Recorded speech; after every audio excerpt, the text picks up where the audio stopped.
Hola, hola, perfecto. Está bien, la proyección.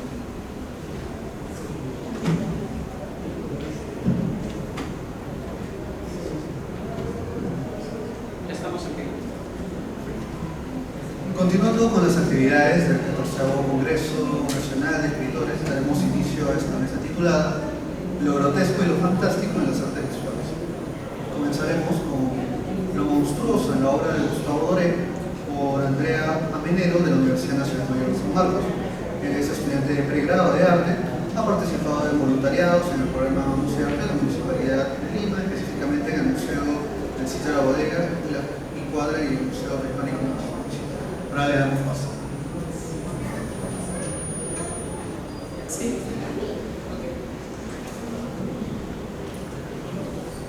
Okay. Sí. Bueno, muy buenas tardes a todos los ponentes, participantes, el público en general. Es un placer y un honor participar en este congreso. Bueno, agradezco al Centro de Estudios Antonio Cornejo, la Casa de la Literatura, el profesor Elton y la profesora Diana.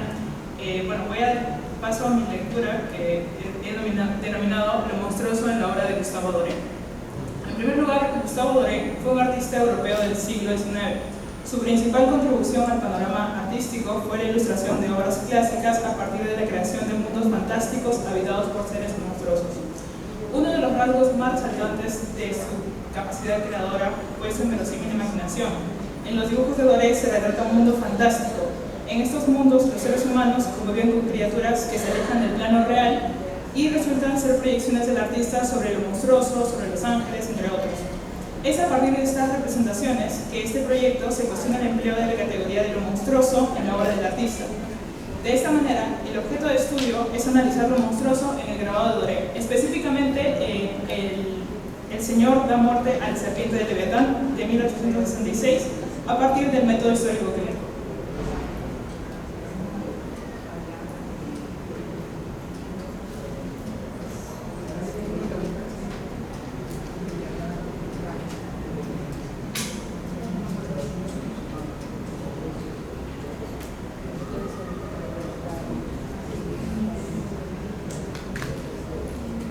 ¿Todo bien? ¿Qué pasa? ¿Está bien?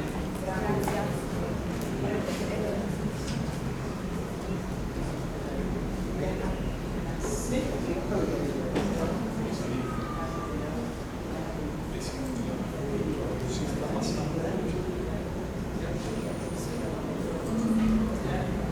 Ok, gracias.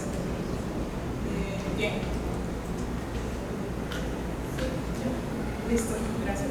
Bueno, ahora voy a pasar al estado de la cuestión. Los proyectos de estudio referidos a la obra de Doré han girado en torno a las ilustraciones realizadas por la Divina Comedia y el Quijote de la Mancha. Hay autores como Castillo y Hernández que se han centrado en analizar la representación infernal del ilustrador desde una perspectiva histórica y crítica. También es importante destacar el estudio de las ilustraciones del Quijote de la Mancha por la doctora Marta Garriga, quien analiza las ilustraciones detalladamente. No obstante, sí es notorio la carencia de escritos en lengua hispana sobre la obra, específicamente la obra bíblica de Doré. E incluso cuando muchos de los dibujos presentan un dramático sentimiento religioso.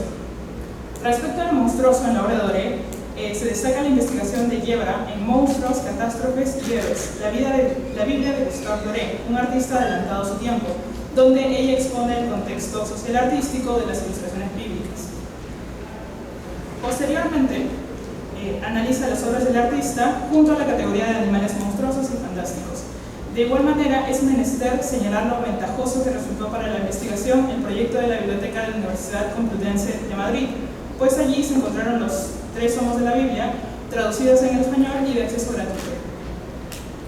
Bien, ahora, respecto a la biografía de Paul Gustave Doré, él se destacó desde muy joven por su gran talento como dibujante. Es así que en 1848, con solo 16 años, ya se había publicado su primera serie de dibujos, que en realidad es una tira cómica llamada Los Trabajos de Hércules. Esto en el diario de las Risas. Este trabajo lo posicionó como uno de los artistas como uno de los artistas más populares en torno a la caricatura y la sátira. No obstante, en sus años posteriores siguió explorando sus capacidades creativas hasta que en 1854 decidió dedicarse a la ilustración de las obras de los grandes maestros de la literatura, entre ellos Honoré Balzac, Dante Alighieri, John Milton, entre otros. A partir de 1866, con la publicación de la Biblia Vulgata, que es mi objeto de estudio, es posible notar un cambio del sentimiento expresado entre un humor grácil e irónico a la solemnidad y la grandilocuencia de los sucesos bíblicos. Posteriormente realizó obras pictóricas y escultóricas de gran calidad. Respecto a las características de su estilo, yo he notado un gran intenso dramatismo tanto en las composiciones como las poses de los personajes. Hay un gran detallismo en los fondos arquitectónicos y los fondos naturales. También un elemento importante es la diferencia proporcional entre el personaje y el paisaje. En los dibujos, la figura humana presenta un menor tamaño que los paisajes y los fondos. Finalmente, un recurso artístico estable en la obra es el empleo de contrastes entre zonas oscuras y zonas luminosas. En relación con el proceso artístico, se menciona que el artista practicó tanto la litografía como xilografía, pero prefirió la última, por lo que Doré dibujaba usualmente un bloque de madera y luego era el equipo de grabadores quienes continuaban con este proceso. Respecto al objeto, la Biblia de Gustave Doré, la intención de Doré para ilustrar la Biblia y otros clásicos literarios está alineado con el contexto histórico europeo del siglo XIX y la aparición del libro ilustrado. En la época, el libro era el medio de comunicación más empleado debido a los avances tecnológicos y el desarrollo de la imprenta. Es así que el libro fue publicado en 1866 por la Maison Man de Tours bajo el título La Biblia Vulgata. En su primera edición contó con 230 grabados y en la segunda con 265. Del mismo modo, presenta elementos verticales que separan en dos columnas el contenido descriptivo de la imagen. A continuación voy a pasar con el análisis formal de la imagen. El Señor da muerte a la serpiente de Leviatán se encuentra en la página 57 del tercer tomo del documento y remite al pasaje bíblico del capítulo 27 de Isaías. En la lámina se observan dos personajes, uno humano y otro que recuerda a un animal serpentiforme.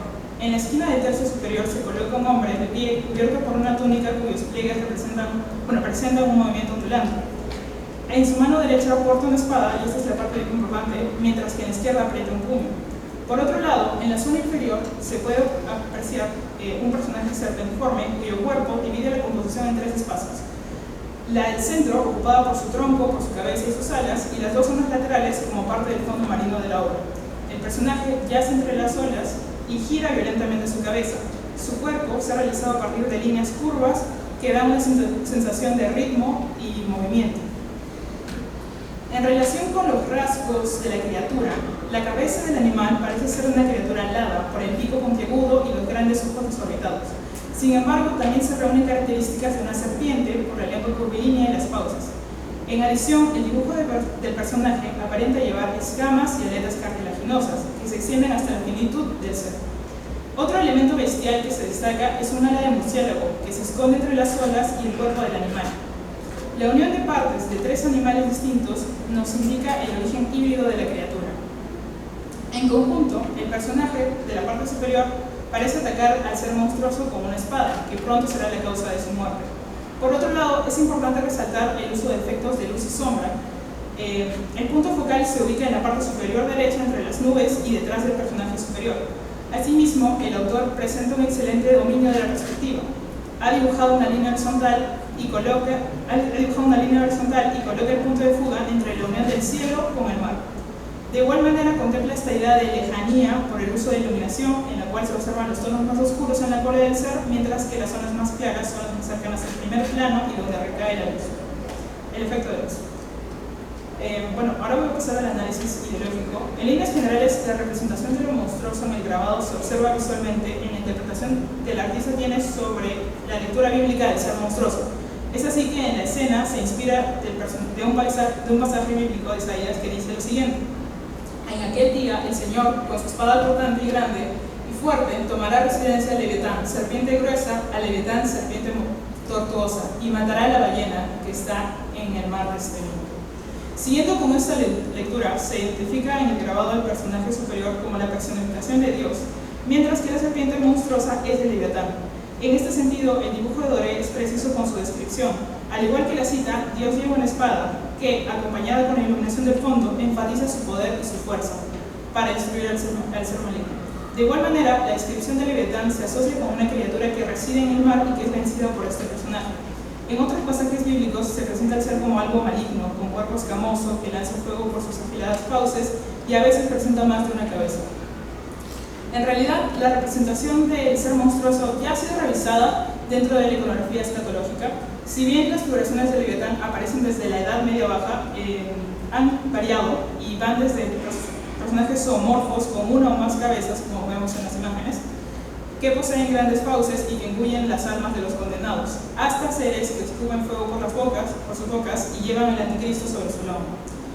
Lo que sí no resulta común son las representaciones del Padre Divino venciendo al demonio con una espada. Por el contrario, cuando se representa la lucha contra el demonio, lo más representado es la lucha de los arcángeles con la bestia.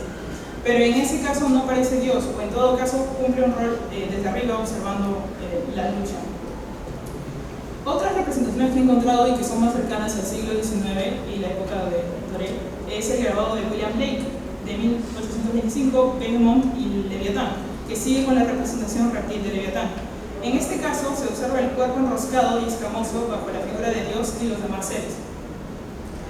Recapitulando con la representación de lo monstruoso en el grabado de Doré, se ha plasmado un ser compuesto de otros rasgos bestiales que lo componen y que son a su vez exacerbados y grotescos, pero no solo ellos, sino que son la encarnación del mal. Este énfasis en la materialidad del monstruo ha sido estudiado por Moraña, quien indica que la monstruosidad se construye a partir de lo material y la exacerbación de los rasgos.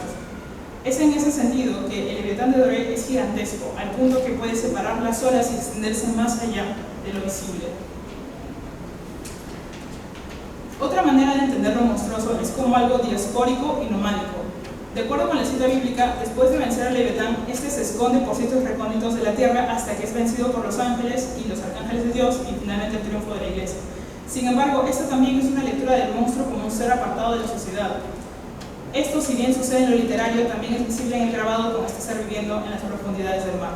Por último, se destaca el monstruo como el otro lejano al yo. Este aspecto se aprecia tanto en la diferencia del cuerpo del monstruo con otras partes no humanas y a la vez como un ser opuesto a lo aceptado socialmente. En oposición a lo pacífico, lo racional, este monstruo es violento, engulle y acecha personas y es irascible. Es en estas polaridades donde se marca el monstruo entre lo que no es y lo que es humano. La vida y la muerte.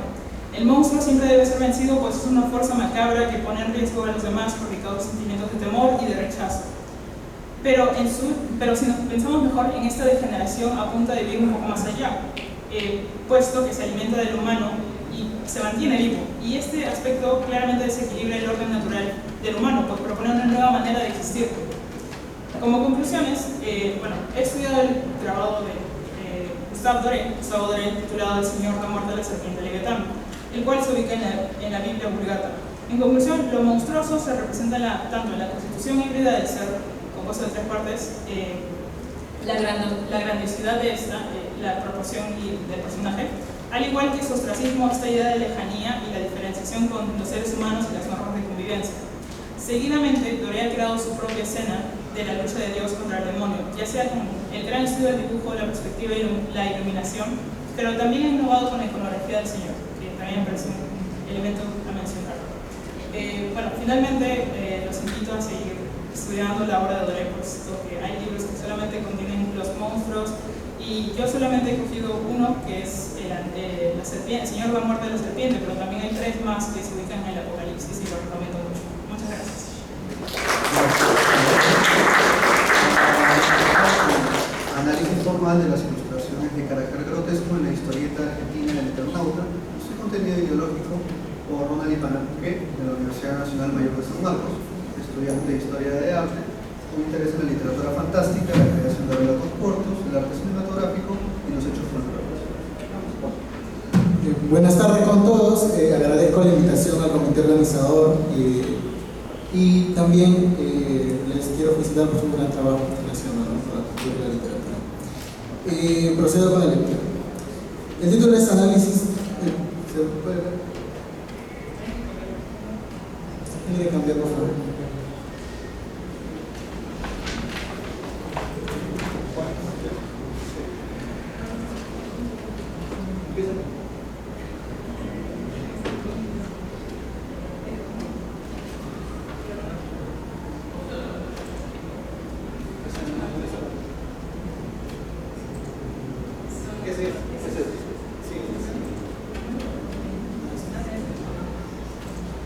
Ya. El título: Análisis formal de las ilustraciones de carácter grotesco en la historieta argentina El Eternauta, versión de 1957-1959, y su contenido ideológico. El Eternauta es una historieta argentina que fue escrita por Héctor Germano Oesterheld e ilustrada por Francisco Solano López en su primera versión. Se publicó en la revista Hora Cero Semanal, propiedad del ya mencionado Oesterheld, entre los años 1957 y 1959. Posteriormente se hicieron recopilaciones y nuevas versiones. Nosotros, para nuestra investigación, hemos utilizado la primera versión en formato digital. La historia trata del encuentro de un guionista, el mismo Oesterheld, con un viajero del tiempo de nombre Juan Salvo. Este se autodenomina el Eternauta. Juan le confía su odisea a Héctor, la cual comenzó algunos años en el futuro. Lo que ocurrió fue una invasión alienígena que se precipitó sobre la ciudad de Buenos Aires. Una heroica resistencia no será suficiente para vencer a los invasores, por lo que el refugio será casi inexistente para los sobrevivientes. Nos referimos al protagonista, Juan Salvo, su familia y amigos más cercanos. La única manera de escapar del asedio extraterrestre será el viaje en el tiempo. Por lo tanto, nos encontramos ante una historia de ciencia ficción que tiene como argumento principal el exterminio de la humanidad impulsada por los invasores alienígenas. El final es conmovedor, ya que la amenaza de triunfo absoluto de los extraterrestres en su incursión en nuestro planeta es inminente. Es interesante mencionar que este relato transcurre en la ciudad argentina de Buenos Aires, una ciudad latinoamericana. Por esta razón podemos inferir que la metáfora que nos sugiere esta historia construye una contraposición entre estados colonizadores y colonizados. Esta epopeya responde a los problemas coyunturales que afectaban a la Argentina de finales de la década de 1950. Héctor Oesterheld demostró con El Eternauta ser un escritor consciente y crítico de su propio contexto. Francisco Solano López, el dibujante de la historieta, elabora las ilustraciones con ciertas particularidades formales. Estas características responden a la historia escrita por el guionista. Nosotros precisamos que dichas láminas son de carácter grotesco. El objetivo de la investigación es analizar las ilustraciones formalmente y caracterizarlas como grotescas, según ciertos criterios de análisis. Para realizar un estudio utilizaremos el método formal y el método histórico-crítico de la historia del arte. Sobre El Eternauta se han escrito diversos artículos de investigación y se ha debatido acerca de diversos análisis sobre su contenido simbólico desde diversos enfoques. Para Argentina y en general para toda Latinoamérica, es una obra importantísima debido a su carácter fantástico, dramático y crítico. La sociología, la antropología, la comunicación social, entre otros, son algunas de las disciplinas que han sido utilizadas para estudiar desde diversas perspectivas, tales como la representación de la ciudad de Buenos Aires en la historieta, el análisis del discurso político, la biografía de Héctor Oesterheld en relación con su militancia política, que vamos a ver más adelante, etc. Todos estos estudios desentrañan los misterios que oculta la obra, las metáforas que se construyen, el contenido ideológico, su relación con su contexto histórico, entre otros. Es por esta razón que consideramos a El Eternauta como un producto cultural trascendental dentro del cual hallamos el relato histórico de su obra. Contexto histórico. Diversos sucesos históricos impactan en el espíritu de los artistas intelectuales de los que viven, reflexionan acerca de ellos, se cuestionan, juzgan e interpretan los acontecimientos. Sobre el conflicto político que se desarrollaba a mediados del siglo XX en Argentina, Julián Matías Roldán dice: El Eternauta se escribe durante la autodenominada Revolución Libertadora iniciada en el año 1955, un golpe de Estado perpetrado contra el segundo gobierno de Juan Perón. Esto por un lado, y por otro, el contexto emergente en la geopolítica mundial después de la Segunda Guerra Mundial, de las grandes instituciones internacionales y su impronta en el despliegue territorial sobre países tercermundistas. Juan Domingo Perón venía ya de dos gobiernos de carácter dictatorial, desde 1946 hasta 1955, y su derrocamiento prometía nuevos aires a la nación argentina. No obstante, esta nueva etapa significó numerosos enfrentamientos y conspiraciones que fueron traducidas en violencia. Esta coyuntura remeció a los actores políticos, sociales y culturales. La crisis significaba un debilitamiento del poder político, económico y social. Aún en estos años, Oesterheld no practicaba una militancia política. Sin embargo, en El Eternauta muestra ya indicios de lo que va a suceder después. Sobre los autores, Héctor Oesterheld, el Ministerio de Cultura Argentina dice lo siguiente sobre su vida. De padre alemán y madre con ascendencia española, nació el 23 de julio de 1919 en Buenos Aires. Su primer acercamiento al mundo editorial fue como corrector, mientras estudiaba la carrera de Geología en la Universidad de Buenos Aires.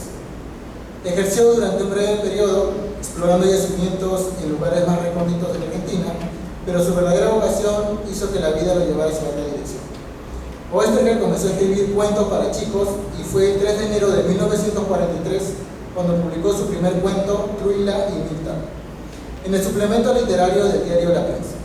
En 1957 fundó la editorial Frontera, y a partir de allí nacieron algunas de sus historietas como Bull Rocket y Sargento Kirk.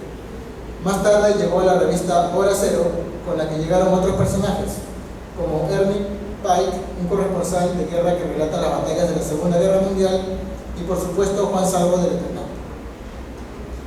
Desde el 3 de junio de 1977, perseguido por la dictadura militar a causa de sus ideas y militancia política, forman parte de la larga lista de desaparecidos y detenidos de la Argentina, junto con sus 4 hijas: Estela, de 25 años, Diana, de 24, Beatriz, de 19 y Marina, de 18 años. 2 de ellas estaban embarazadas, junto a sus yernos. Su mujer, Elsa Sánchez, mantuvo viva la memoria y obra de Oesterheld hasta su muerte en el 2015. Actualmente la casa de Oesterheld en Buenos Aires es un lugar en el que se guarda la memoria de los desaparecidos de la dictadura argentina. Tiene una placa conmemorativa. Bien, continúo. De empeñosa labor literaria, Héctor Oesterheld se hizo de una trayectoria reconocida en el ambiente de las editoriales argentinas. Muy cultivada en la literatura de fantasía, su obra no se hizo esperar y sus primeros cuentos y historietas recibieron una gran aceptación por parte del público. El estremecedor modo en que la dictadura militar tomó las riendas de los últimos momentos de su vida, hasta la actualidad siguen desaparecidos él, sus 4 hijas y sus hijos. El segundo autor del Eternauta, en este caso el ilustrador, es el dibujante argentino Francisco Solano López, que nació en Buenos Aires en el año de 1928. Falleció en esta misma ciudad a la edad de 83 años. En la década del 50 ingresa a trabajar en la editorial Frontera, la que justamente fundó Oesterheld. En los años 70 trabajaría en Europa y luego regresa a Argentina, y luego en el 1977 es obligado a exiliarse en la ciudad de Madrid por problemas con la dictadura de Turco. Su exilio en España no detuvo su producción e incluso continuó ilustrando nuevas versiones del Eternauta. Bien, pasemos al análisis de las ilustraciones. Hemos seleccionado cuatro ilustraciones para el análisis. Las primeras ilustraciones que analizaremos son algunos dibujos de rostros de características grotescas. En esta selección de rostros en primer plano, las composiciones son esquemáticas. El volumen de las representaciones es creada a base de las tramas de tinta negra, muy recargada, y hecha a base de líneas paralelas, oblicuas, entrecruzadas, color llano, puntos, etc. Tiene una intencionalidad de representación realista de las facciones, pero son llevadas al límite con sus trazos recargados. Además, observamos una acentuación del patos de los personajes, es decir, conmoción, emotividad y sufrimiento. Estos rostros parecen solidificarse a medio camino de un estado de transformación. En otras palabras, se detienen en el momento exacto en el que alcanzan una máxima expresividad. Debemos agregar también que estos dibujos dialogan, por ejemplo, con la obra de Francisco de Goya. De la serie negra, por ejemplo, la obra titulada Dos viejos de 1823, y también con el Saturno devorando a sus hijos de 1819 y 23. El diálogo se da, por ejemplo, en la marcada libertad de la pincelada, los brochazos enérgicos, la luz y sombra que realzan las carnaciones, las miradas espantadas, la distorsión de rostros, gestos, actitudes y acentuada creación de un ambiente tenebroso. La segunda ilustración que analizaremos es una viñeta en la que una nube en forma de calavera se hace presente en el Estadio Monumental de River Plate de Buenos Aires y asusta a los soldados que estaban atrincherados en este lugar. La composición es esquemática. En primer plano y a la derecha se encuentra el soldado aterrorizado levantando los brazos cubriéndose el rostro. En segundo plano identificamos la nubosidad calavérica. Esta se encuentra dibujada en el centro superior de la composición. Parece mirar fijamente al miliciano. Las tramas de la tinta negra insinúan los orificios de esta figura. Dicha nube está recargadísima, tanto que se pone en conflicto su propia identidad morfológica como un fenómeno atmosférico natural. Es de carácter aberrante. Ahora bien, recordemos también que la calavera en la tradición iconográfica representa la muerte y por lo tanto el efímero de la vida. Una tercera ilustración de carácter grotesco es en la que aparece por primera vez en la historia el personaje llamado el Manos. Este se encargaba de controlar a los cascarudos y a los burbos, que son una especie de insectos enormes. Los cascarudos son unos insectos enormes y los burbos son insectos aún mucho más grandes. Con la ayuda de una supercomputadora, en su misión de invadir el planeta Tierra. El Manos aparece en forma de retrato a cuerpo entero y dentro de una especie de mandorla fulgurante abierta por el lado izquierdo. Este ser humanoide está posicionado de pie y en 3/4. Tiene su brazo derecho levantado y colocando su mano derecha sobre su pecho en actitud serena, rostro sobrio y mirada fija en la protagonista que está frente a él. La naturaleza aberrante la encontramos en los varios dedos que posee este ser de lo que serían sus manos. También observamos que posee otras deformidades anatómicas, por ejemplo, el alargamiento vertical ascendente de su cráneo y las orejas puntiagudas. Una cuarta ilustración a analizar es el de la Plaza del Congreso de Buenos Aires. La composición es equilibrada, el centro está dado por la media esfera incandescente que llena de luz el espacio. A los lados de esta encontramos una torre alienígena y el monumento de la plaza. La ilustración tiene un carácter escenográfico gracias a la profundidad conseguida por los volúmenes de la arquitectura humana y extraterrestre.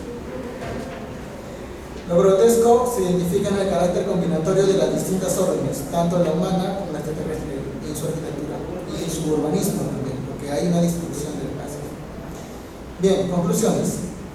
El Eternauta es una de las historietas más importantes para Argentina y Latinoamérica.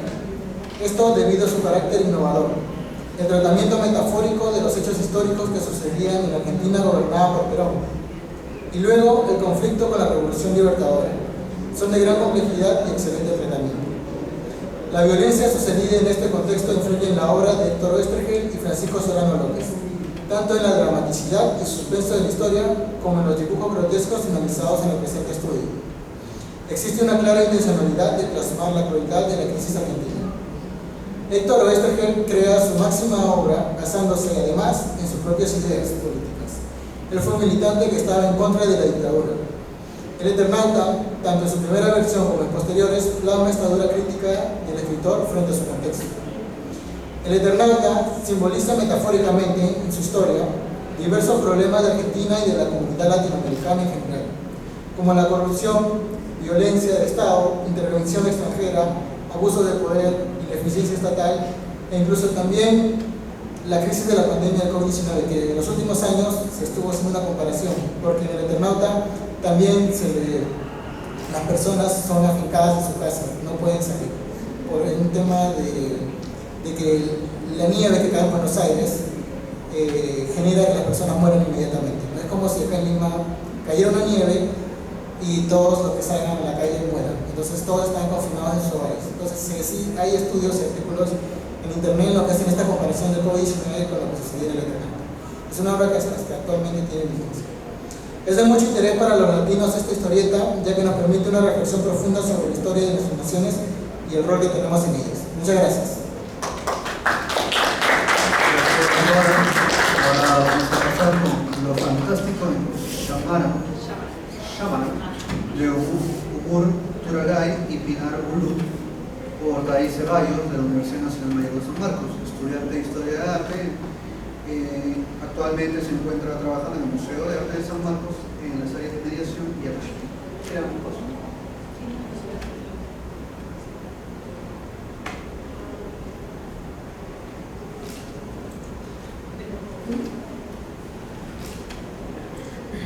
Bien, buenas tardes con todos. Voy a hablarles un poco acerca de lo que fue estudiar sobre todo una serie, ¿no? A diferencia de mis compañeros, cómic grabado, mi oportunidad es para explicarles acerca de cómo puedo investigar, buscar y estudiar lo fantástico dentro de una serie turca, que muchos hemos estado acostumbrados a ver, pero que en el género fantástico no es tan común como pensáramos. Si bien todos hemos estado muy, digamos, inundados sin querer quizá con las series turcas, el género en su mayoría es pobreza, la familia, ¿no? los huérfanos, todos los problemas mucho más realistas con los que la gente se puede, digamos, empatizar, ¿no? Y esta oportunidad Shyamalan, ¿no? La serie Shyamalan, que se puede encontrar en Netflix por si acaso, fue una oportunidad para mí, ¿no? Como producto de un seminario de arte en la escuela, tuvimos la oportunidad de elegir este objeto de estudio y dentro del estado de la cuestión, un poco las cosas que me llamaron la atención para poder estudiar Shyamalan fue el poco estudio que hay acerca de lo fantástico, lo mitológico en Turquía, ¿no? A pesar de la riqueza que tienen en ese sentido y en esa área, digamos. La opción que toman por ir de frente al drama, ¿no? A lo realista, cuando tienen mucho material que desmenuzar con respecto a lo mitológico, lo fantástico, el horror, todas estas historias que de alguna manera siempre vienen desde Norteamérica, Europa, y que en este caso Turquía se queda un poco de lado, un poco corto, ¿no? Entonces, partiendo de eso, estudios intertextuales sobre el mito de Shyamalan, porque es un mito muy muy conocido, sobre todo en la zona sudeste de Turquía, la zona que limita con Siria, y es un mito que comparte con Irán, Irak, Kurdistán incluso. Fue la poca investigación que hay sobre el mito. Es un mito que se encuentra registrado en un manuscrito en una de las universidades turcas más importantes, un manuscrito del siglo XIII, ¿no? Entonces es como el registro más antiguo que se tiene de este mito oral en esta zona del sudeste turco. Y se habla mucho del mito de Shyamalan, el cual es acerca de una mujer. Shyamalan es la reina de las serpientes. ¿Okay? Entonces, el mito va así, para que tenga un poco de contexto y podamos entender un poco el análisis. La reina de las serpientes habita bajo la tierra y un hombre, Jansab, estaba paseando con sus amigos en busca de miel. Logra introducirse como una especie de cueva subterránea y en busca de miel, y llega al pueblo donde se encuentra la reina de las serpientes con sus serpientes. Es importante destacar que en este lugar las serpientes eran buenas, ¿no? Y ya vamos a ver por qué más adelante. Lo que sucede es que Jansab él se queda, y al pasar del tiempo en este, digamos, sitio subterráneo, reino de las serpientes, se enamora de Shyamalan. Pero conforme digamos, su relación va avanzando, Jansab extraña mucho la superficie, ¿no? Como cualquiera, su normalidad, digamos. Antes de irse, Shyamalan, entendiendo su situación, le dice: ok, no, de arriba puedes ir, pero no puedes revelar absolutamente nada de lo que está pasando aquí abajo. Y no te puedes acercar o mojar cerca de otros seres humanos, porque van a notar que te están creciendo escamas, como las serpientes. Entonces, al convivir con ellos, lo que sucede es que se empieza a convertir en ellos, ¿no? En mar, ¿no? Estos seres, mitad serpiente, mitad hombre, se llaman mar o mares, en plural. Entonces, con esta advertencia, Jansab sale a la superficie, se queda en la superficie, empieza a ascender socialmente, digamos, y se vuelve un consejero del visir. Lo que sucede es que el visir enferma, y la única solución, creencia, era que el visir coma el cuerpo de Shyamalan para mejorarse, ¿no? Para vivir. Entonces, empiezan a interrogar a todas las personas para poder solucionar el problema, porque el visir es una persona muy importante. Termina confesando Jansab que él conoce a Shyamalan, y rompe su promesa, en pocas palabras. Entonces, antes de morir, Shyamalan dice: quien come mi cuerpo va a sanarse, quien come mi cabeza morirá, ¿no? Pero en realidad era una mentira. ¿Por qué? Porque cuando come el cuerpo el visir, supuestamente para sanar, fallece, y quien comía su cabeza en realidad heredaba su sabiduría. ¿Y quién fue quien comió la cabeza? Jansab. Entonces, dejando un poco ese sentimiento también de inmolación, ¿no? De la mujer, en este caso Shyamalan le deja toda su sabiduría a su amado, que vendría a ser Jansab. Jansab de alguna manera también es castigado, porque al darle la sabiduría también le da inmortalidad. Entonces él empieza a vivir miles de vidas, y ahí es donde empiezan a conectar este tema dentro del guión de Shyamalan, ¿no? Pinar Bulut fue la guionista, es una historiadora de arte turca, pero también tiene una especialidad específicamente en historia turca, ¿no? En la literatura, ¿no? La tradición oral. Entonces, partiendo de ello, ella una especie de enlace con este mito y la actualidad, porque esta serie, que si tienen la oportunidad de verla, es una serie que podríamos decir pasa ahora, ¿no? Está sucediendo, podríamos imaginar, está sucediendo ahí en Turquía, ¿no? Está ambientada en un ambiente, un espacio contemporáneo, donde Yasu es una psicóloga, una psiquiatra mejor dicho, que vive en Estambul, en la gran ciudad, y se va a Adana, un pueblito muy pequeño, a visitar a su abuelo. Su abuelo es Yansab, ¿no? Tiene problemas muy familiares, y ahí está viendo donde viene el enganche con lo que le gusta al público turco, porque al público turco le gusta mucho el drama, ¿no? La tristeza, el sufrimiento, no querer ser feliz nunca. Entonces, este tema familiar hace que Yasu vaya a Adana y empieza a entablar una mejor relación con su abuelo a partir de que su mamá fallece, o sea, la mamá de Yasu y la hija de Yansab, ¿no?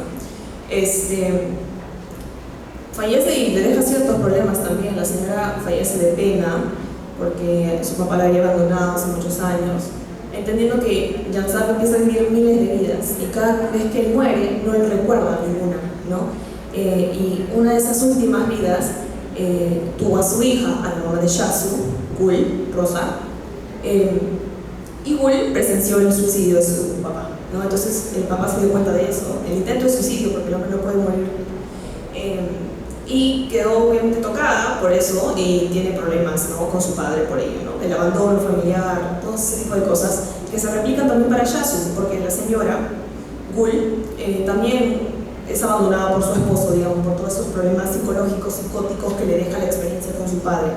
Entonces Yasu, para solucionar su problema, y también es muy curioso que toquen el tema emocional aquí, porque ella, para solucionar el problema de su madre, se vuelve psiquiatra, ¿no? Porque decía, a mí no me va a pasar lo mismo que le está pasando a mi mamá, que le ha pasado con su papá y con mi papá, ¿no? Entonces yo voy a ser la persona lógica, objetiva de la familia, ¿no? Pero cuando ya viaja donde el abuelo, empiezan estas cosas como muy raras a cambiar, y es algo muy parecido que pasa en Birds, que aparece en una película, ¿no? Ella es lo extraño, digamos, llegando a Adana, y empieza a hacer como... Lo primero que sucede es que un taxi la recoge de la estación de trenes, la deja en su casa y de ahí desaparece. O sea, una especie de... Hay también mucho terror psicológico dentro de Shyamalan, pero lo importante también es destacar sobre todo los cambios que hay, ¿no? Ya tirándonos más hacia la parte fantástica, mitológica. Como ellos son mar, ¿no? Estamos rodeados de hombres, mitad serpientes. Otro de los protagonistas es Maran, ¿no? Quien se encuentra en la parte derecha. Para identificar, digamos, su identidad de serpiente, hay muchos cambios en postproducción con los ojos, ¿no? Las escamas que se empiezan a ver por la parte de la nariz, o cuando empieza a tener peleas con uno de sus contrincantes, que es Jihan, un joven también. ¿Por qué? Porque Maran era hijo de uno de los jefes más altos, digamos, de los Mar, y él era el que tenía el designio, su destino era solucionar esta maldición, ¿no? Porque al morir Shyamalan deja una hermana, ¿no? Su hermana se llama Lilith, y Lilith es un nombre que ha estado en la mitología, creo que en general también he leído mucho acerca de ella, que es como una fémina mala, ¿no? Una diosa mala, un ser, un ente malo. Entonces la hermana de Shyamalan se queda en las profundidades y les empieza como a meter el bichito a todas las serpientes humanos serpientes, que eran buenos, que les dije en un principio, que está mal tener contacto con los humanos, que está mal relacionarse con ellos porque les van a contar a los demás, los van a invadir, les van a quitar sus recursos, etcétera, etcétera, van a saber de ellos y se van a aprovechar, ¿no? Entonces hay mucho ese tema ahí de que los humanos son los malos y alguien tiene que gobernar a los Mar, a esta revolución contra los humanos. Entonces Jihan y Maran se pelean, digamos, por eso, ¿no? Jihan más motivado por ser papá, yo soy el mejor, ¿no? Pero a Maran no le interesa el tema de ser el por destino le toca, digamos. Entonces, la serie va más o menos de eso. Hay mucho, como les digo, terror psicológico, y una de las primeras apariciones es Yasu, como les digo, psiquiatra, entra a trabajar en una universidad de Adana como maestra, pero que ella relaciona mucho la psiquiatría con la literatura, es muy, muy bacán. Entonces ella, al darse cuenta de que cosas extrañas sucedían, empezaba a escuchar a los alumnos hablar mucho del mito de Shyamalan. Casualmente un día que ellos estaban saliendo de una clase de literatura, y dijo: chicos, vamos a hablar sobre Shyamalan en esta clase, ¿no? Entonces como les empezaron a llegar un montón de ideas y de cosas así súper orales que ella no entendía porque ella era de la gran ciudad de Estambul, pero que después de que termine esa clase siente un ente extraño que la persigue, ¿no? Y este ente era un señor vestido totalmente de negro, que la persigue por la parte subterránea de la universidad, y ahí pueden ver. Hay mucho de recurso auditivo en la serie. Cuando ya el hombre se convierte en una serpiente, eso quiere decir que es un humano. El sonido, como hacen una pausa y permiten que el grito, ¿no?, de horror de Yasu se escuche completamente, y obviamente te perturba, como, digamos, televidente, ¿no? Además, también apela mucho a lo sensitivo. En el caso de esta escena, Yasu está durmiendo y hay mucho también una especie de qué es lo real y qué no lo es, ¿no? Ella se echa tipo, su rutina normal, ¿no? Me pongo en pijama, me echo en mi cama. Cuando cierra los ojos se encuentra en el bosque, y un objeto, un elemento que hace que no parezca que está en el bosque es la picadura de una serpiente, ¿no? Como cuando nosotros nos pellizcamos y decimos: esto es real o no es real, ¿no? Pasa la picadura y mágicamente aparece Maran en medio del bosque a salvarlo. Y ahí también está el recurso de, digamos, las prótesis, ¿no? O el trabajo en postproducción que se hace para colocarle los dientes de una serpiente al actor, digamos, ¿no? Para los fines con los que se hace el tema mítico. Entonces la salva y ella se levanta sin saber absolutamente nada. Ese tema de las prótesis también se usa mucho en la conversión de Maran, porque según esta trama, Maran, como una serpiente, tal cual, pasa por fases de cambio en su piel, y se usan mucho las prótesis en los codos, en los brazos. Se usa mucho el desnudo en Maran incluso, para mostrar cómo son sus cambios. El desnudo que están viendo es en un altar súper raro, súper creepy, ¿sí? Un altar. En el piso tiene un sótano en su casa, ¿no? Y él es el único hombre entre 3 hermanas. Entonces se usa mucho la rareza, las cosas que no deberían estar ahí. Otra de estas cosas raras y que te perturban es como una serpiente entra, digamos, por la oreja de la maestra, ¿no? Y la posee. Entonces, finalmente, luego de que se enamoran, digamos, Maran y Yasu se convierte en una serpiente. Así como Yansa, cuando tuvo su contacto, digamos, con Shyamalan, se le empiezan a ver las escamas en la espalda. Incluso a Maran le parece mucho más atractiva así, porque ya es parte de su especie, digamos, ¿no? Entonces, ella, aterrada por eso y aterrada porque Maran empieza a salvar a su abuelo, se da cuenta que él es una serpiente de verdad. Hay una especie de shock ahí, ¿no? Y dentro de también la narración hay muchas profecías que se cumplen: una mujer pariendo una serpiente, cosas así súper locas que al final no terminan de desarrollar el mito, porque hay una segunda temporada, esta es de la primera, ¿no? Pero que al final esta persona que no creía en el mito turco, en esta cosa del destino, qué sé yo, Yasu, una mujer muy objetiva, psicóloga, psiquiatra, termina por darse cuenta que tiene poderes, ¿no? Y que termina por vencer de alguna manera a este ente, a esta serpiente mala, revolucionaria, que quiere acabar con ella y vengarse de todos los humanos. Entonces, como conclusión ya, es la poca información, poco estudio que hay acerca de la mitología turca en realidad, sobre todo en la parte audiovisual, ¿no? Que estamos inundados de dramas y de series que se repiten, ¿no? Y que ya las vemos como que muy común, es repetitivo, incluso la gente hasta se aburre de lo que ve, ¿no? Y que a diferencia de nosotros, que estamos como hambrientos de estas cosas nuevas, los turcos no consumen, ¿no? A pesar de que tiene actores muy importantes, el producto Shyamalan no ha sido, digamos, totalmente aceptado a nivel nacional allá en Turquía, ¿no? Y me parece algo muy interesante de estudiar por la calidad y la riqueza del mito y del texto en sí. Así que muchas gracias.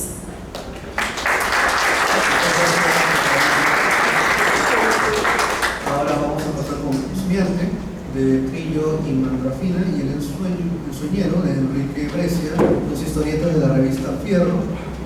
una transición de géneros y de épocas por Rashid Ravi, magíster en filosofía con mención en ética y política, docente de cursos de filosofía en la Universidad Antonio Ruiz de Montoya, la Pontificia Universidad Católica del Perú y la Universidad de San Pedro. Gracias. Buenas tardes a todos los asistentes, todas las asistentes y también a los integrantes que comparten la mesa esta tarde, noche conmigo. La ponencia va a tener dos partes. En la primera quiero hacer una pequeña descripción de los contenidos de estos trabajos y luego pasaré a hacer la reflexión correspondiente. Tanto El Sueñero como Husmeante son publicados por entregas entre los años 83 y 85. Tengamos como referencia el año 84, que va a ser un año muy importante para la Argentina, pero también en el campo de lo fantástico, de la ciencia ficción, pensando en Orwell, también termina siendo muy relevante. En el caso de El Sueñero, el primer trabajo del que voy a hablar, es publicado en Argentina, en la revista Fierro. Inicialmente se llamaba De Fierro a Fierro, luego va a quedar con el nombre Fierro entre abril del 85 hasta marzo de 1986. Tuvo 10 capítulos. Inicialmente estaba pensada para el público europeo, había sido un trabajo por encargo de un famoso editor español, Joseph Poutain. Enrique Brecha, él mismo declara que se sintió engañado porque nunca le pagó por este trabajo. Entonces, cuando sale la oportunidad de publicarlo en Argentina, va a nacionalizar, él mismo lo señala así, su trabajo adaptándolo ya a temas más locales. En el caso de Husmeante, se va a publicar a partir del año 83. El año 83 en Argentina es un año de transición. Se está saliendo de la dictadura argentina que había durado del año 76 al 83 y empiezan a aparecer, como ocurre en el caso español, cuando cae Franco, muchas publicaciones, digamos, que estaban, liberando un poco la creatividad. Entre ellas fue esta publicación, Don Revista para Juan. Ahí se van a publicar 6 capítulos de Husmeante. Y se van a terminar de publicar los 3 últimos en Fierro, ya en el año 84, entre el año 84 y el 85. Anteriormente, Husmeante se había publicado en España, en esta revista de este editor que acabo de mencionar, de Joseph Poutain, que había, tenido dificultades con Enrique Brecha, con El Sueñero. En esta publicación, 1984, desde el número 56 al 64, fue un caso curioso de una revista de ciencia ficción, de historietas de ciencia ficción, porque cuando llegue el año 84 habían decidido que tenían que hacer algo con el nombre, ¿no? Porque ya iba a pasar pues este año famoso y lo que van a decir, a diferencia de la versión estadounidense, había una versión estadounidense de esta publicación también que se llamaba 1964, que pasó a llamarse 1994. En el caso español se va a llamar Son 84. Como les decía, este año 84 es emblemático en general, ¿no? Por lo que significaba y representaba tanto para el campo de la literatura distópica, como también en el caso argentino y lo que está ocurriendo ahí. Se está saliendo de la dictadura que se había tenido, hay elecciones en ese año, incluso acá he puesto una historieta de Maradona yendo a hacer campaña por los distintos candidatos, porque las personas se vuelven habituadas, ¿no?, a poder votar, y sale elegido Raúl Alfonsín, ¿no? Se habla que es un momento, digamos, de transición democrática en el caso argentino, pero también de primavera creativa, por todas las publicaciones que va a haber en ese momento, ¿no? Se van a recuperar autores argentinos que estaban publicando fuera en Europa y no se habían podido leer acerca de ellos. Paso ahora sí a hablar de cada una de estas historietas. En el caso del Sueñero, estamos ante un trabajo que nos presenta en un mundo, digamos, ucrónico, llamaríamos así, porque tiene todas las características al nuestro, pero va a combinar lo fantástico con lo real. Han terminado las guerras, las batallas. Por larguísimo tiempo la humanidad, o los seres que pueblan este mundo se han estado enfrentando, terminan todas las batallas y viene un periodo en el que va a aparecer el ocio. Pero esto va a generar una dificultad, porque va a empezar a aparecer la peste sutil, como la llaman, a partir del año 3412 después de Cristo, en el que el aburrimiento se extiende. Para poder combatir el aburrimiento se practican los juegos antiguos, desde juegos de mesa hasta juegos de cartas. Sin embargo, las personas mueren de aburrimiento. Los sabios de esta época son convocados para encontrar una solución. ¿Cuál será la solución? El llamado circo romano. un antiguo entretenimiento que puede, superar la peste sutil, y de esta manera se va a contratar a este mercenario llamado el ñato, que tiene una nariz prominente, quien se encargará de proveer de animales y de hombres a este circo romano. Entonces, de esta manera, este mercenario va a viajar por los mares del espacio-tiempo y va a encontrarse con Teseo y, bueno, lo va a sustituir a Teseo para finalmente traer al Minotauro, que está vestido además como torero. Luego se va a encontrar en la Inglaterra victoriana con Jack el Destripador, que lo va a llevar con Mr. Hyde. Él quiere conseguir a Mr. Hyde, pero finalmente, luego de encontrarlo, se termina llevando al Dr. Jekyll, y finalmente, llegando a los mares del sur, se va a encontrar con el lobizón. El lobizón termina siendo el hombre lobo de los seres fantásticos de la Pampa Argentina. Es especial esta imagen porque es el propio autor, Enrique Brecha, se ha dibujado acá, es su rostro. Y luego la historieta va a tener un giro.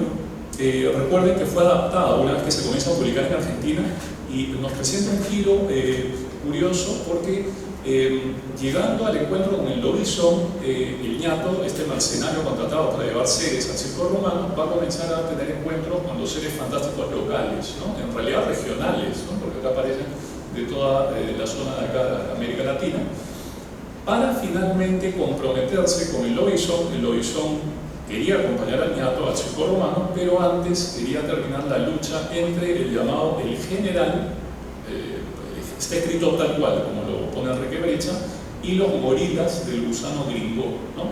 También así lo describe Enrique Brecha, ¿no? Que es, digamos, una metáfora clara. Bueno, no es ninguna metáfora, no está haciendo alusión a la situación de colonización, ¿no? Que se ha vivido por mucho tiempo en la región, ¿no? Entonces, la historieta tiene un giro hacia esta lucha, este tipo de enfrentamiento, y termina más bien haciendo una referencia, termina más bien de manera alegórica, haciendo una referencia, porque se va a vencer a los gorilas del gusano gringo, y este invasor extranjero, el gusano gringo, va a querer invadir directamente, y más bien se le va a poder, al llegar, digamos, a la región sur de América Latina, lo que va a hacer este gusano es que se va a mimetizar en muchas cosas y va a arrasar con la cultura local. Brecha termina diciendo que esta mimetización se debe a que se trata, cito, moderna modernidad.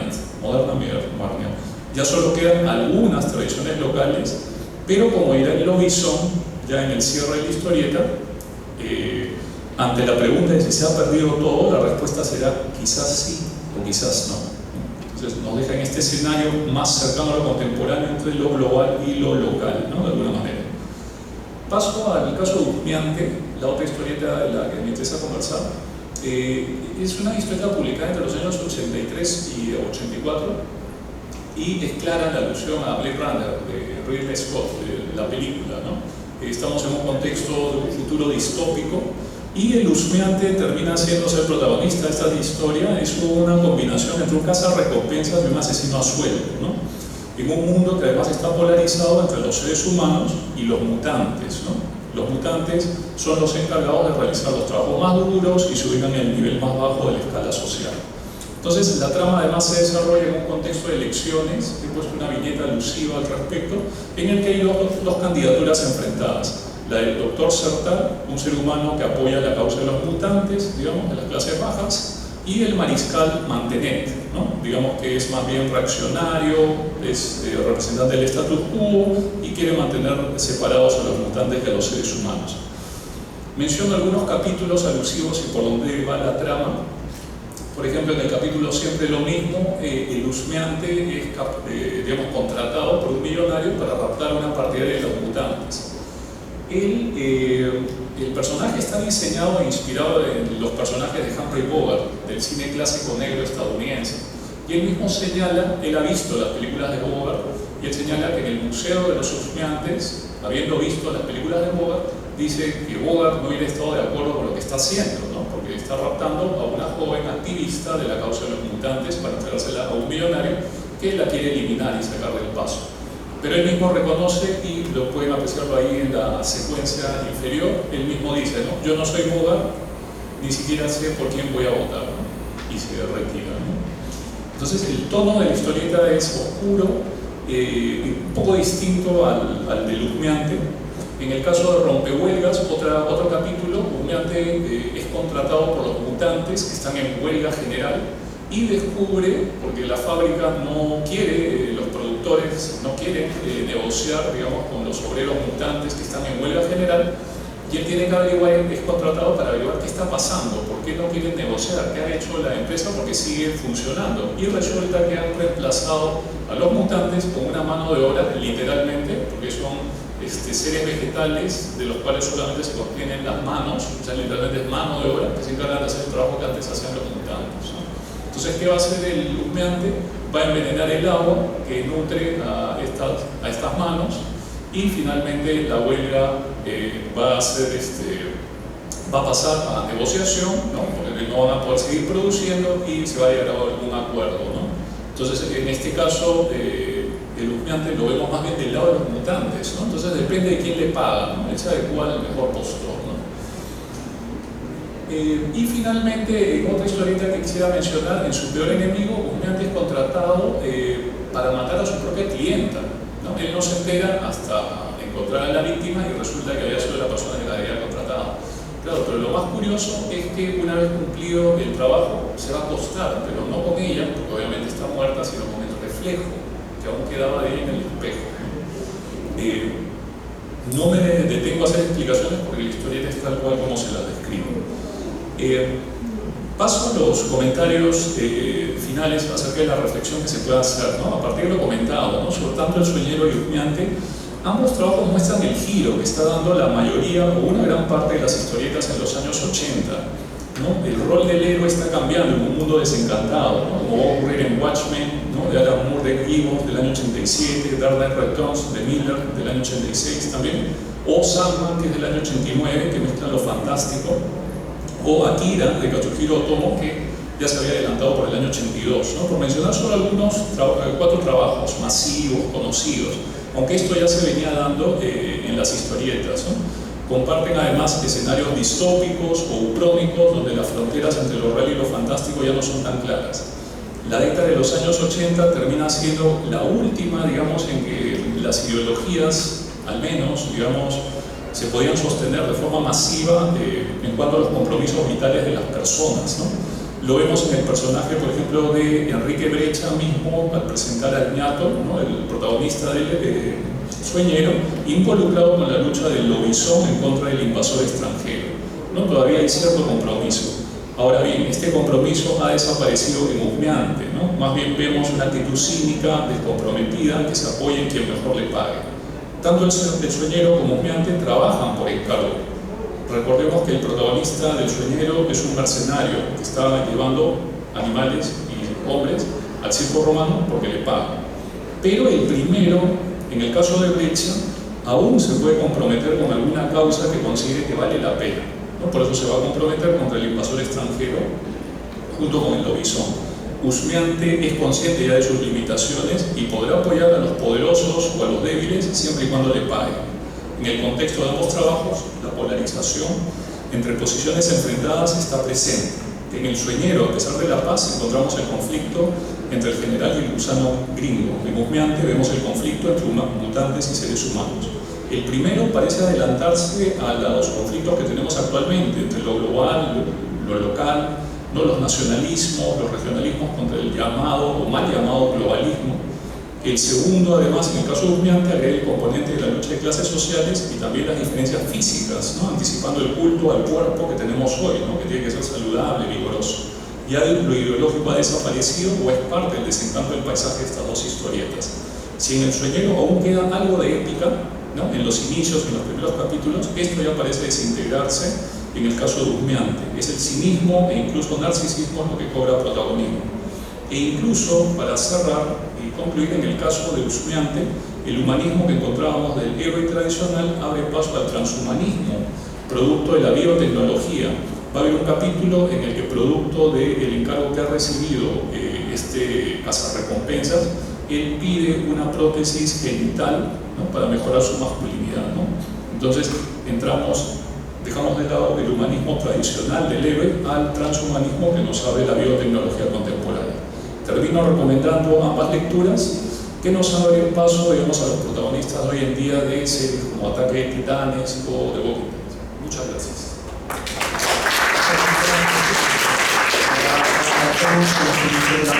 Nos han hablado sobre lo grotesco, tanto desde perspectivas visuales como construcciones exclusivas. A nombre del comité organizador, queremos agradecer a todos los ponentes, escritores, investigadores que han participado a lo largo de estas 4 jornadas, también al público asistente que han estado acá de manera presencial, también han estado de manera virtual. Queremos agradecer también a Karen Calderón y a la Casa de la Literatura Peruana por el auspicio de acogernos en su sede, a Gonzalo Cornejo del Centro de Estudios Literarios, Antonio Cornejo Polar por la confianza y el apoyo para continuar desarrollando este proyecto iniciado en el año 2011. Y recordarles que todavía quedan unos minutos más para poder aprovechar la expoventa de libros a la cual están invitados, no se lo pierdan. Y de esta manera podemos dar por clausurada este 14º Congreso Nacional de Escritores de Literatura Fantástica y Ciencia Ficción, y los invitamos a seguirnos en nuestras redes para poder estar al tanto sobre los futuros eventos que se van a realizar. Muchas gracias a todos.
Sí, 3, 2,